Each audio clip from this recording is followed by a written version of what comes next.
गीता द्वितीय अध्याय कहले नेहा भिक्का मनसस्ति प्रत्यवायन विद्यते स्वल्पम अपस्य धर्मस्य त्रायते महत भया। गीता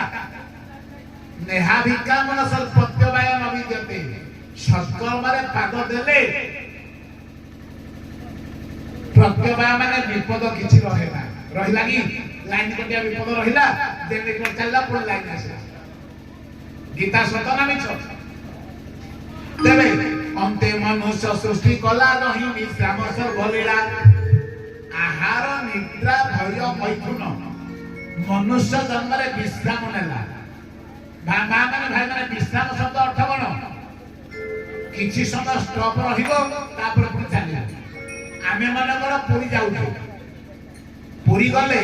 रास्ता रे खरा हैला मोटरसाइकल रहिकली रास्ता पाखरे गछ छाइरा में बसिले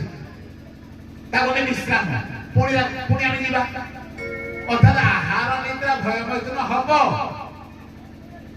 करा दिबो मनुष्य करिवो किंतु एटा गौण मनुष्य जन्मर मुख्य मानदंड पुरुषार्थ आहार निद्रा भय मैथुन नुह जे मनुष्य तार मुख्य कर्म है गोविंद भजन आहार निद्रा भय मैथुन वशिष्ठ करथिले ना नहीं सांदीपनी मुनि करथिले ना नहीं विश्वामित्र करथिले ताकर स्त्री पुत्र कन्या थिले ना नहीं आहार निद्रा भय मैथुन ऋषि मुनि माने मध्य करथिले किंतु जीवनर मानदंड एटा नहीं मानदंड है गोविंद भजन। तेणु ए दुनिया रे दले लोक अछंती दले मनुष्य अछंती भाई माने मां माने समस्त मनुष्य ना समस्त लोक आपण भागवत कहिले लोक मानकर काम कोन मनुष्य मानकर काम कोन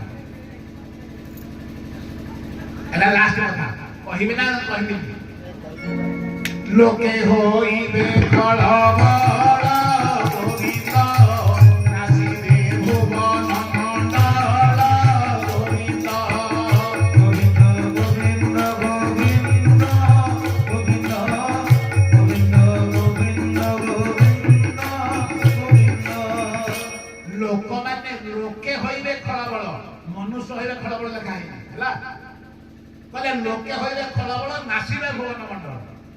ए लोक माने मद खाइबे मंदी खाइबे बीड़ी खाइबे मां को बाड़ेबे बाप को बाड़ेबे कोट कोते करबे खाना फानी करबे महारानी हेबे निजे शांति रहिबे नी पाख पड़ोसी शांति रखे देबे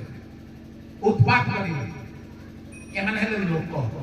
ए माने बंची थाउ थाउ मरन दळे अथाती बंची किने मरन